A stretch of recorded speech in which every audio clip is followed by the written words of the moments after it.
मैदानमा उभिनुभएका आदरणीय संघका नेताहरू, व्यावसायिक साथीहरू, पत्रकार मित्रहरू, सुरक्षाकर्मी मित्रहरू, कालीगढ साथीहरू र कर्मचारी आदरणीय मित्रहरू, सर्वप्रथम यो अधिकार प्राप्तिको लडाईँको पवित्र स्थल यो मानवअधिकार चौकबाट यहाँहरूलाई हार्दिक अभिवादन व्यक्त गर्न चाहन्छु।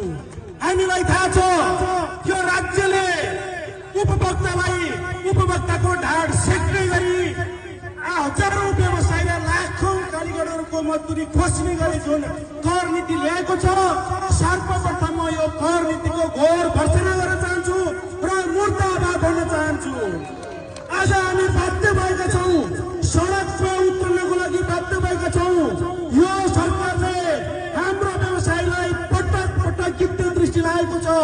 यो पेसा हाम्रा पुर्खाहरूले, हाम्रा बाजे बजुराहरूले आफ्नो सिट खेलाएर, आफ्नो पाखुरा बजाएर संरक्षण गरेको यो पेसा हो।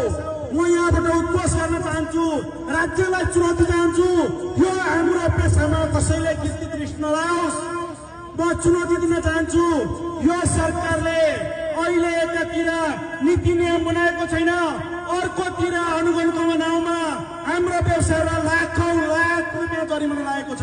यसको क्षतिपूर्ति कसले दिने? कि हामीलाई नीति निर्देशिका होइन भने अनुगमनको नाममा हाम्रा व्यवसायहरूलाई जरिमाना गर्ने कुरा बन्द गर भन्ने म यहाँहरूको बिचमा राख्न चाहन्छु। आदरणीय व्यवसाय मित्रहरू, आज हामी करका विरुद्धमा यहाँ सबै उपस्थित भएका छौं। हाम्रा नेताहरूले भन्नुभयो यो पेसा भनेको हाम्रो पुर्खौली पेसा हो, हाम्रो रोजीरोटीसँग जोडिएको पेसा हो। यसमा कुनै पनि किसिमको विलासिता कर हुँदैन, कुनै पनि किसिमको भ्याट हामीले मान्ने हुन दिन चाहन्नौ। यो सरकारले कानमा तेल हालेर नबसोस्, हाम्रा जायज मागहरूलाई यथाशीघ्र सम्बोधन गरोस्। कुम्भकर्णको निधबाट पिउनको लागि म यो मञ्चबाट, यो पवित्र स्थलबाट उद्घोष गर्न चाहन्छु, हाम्रा मागलाई यथाशीघ्र सम्बोधन गरोस्। नत्र भने हामी 2 दिन होइन, महिनौं दिनसम्म पसल बन्द गरेर सडकमा उत्रनको लागि तयार छौं।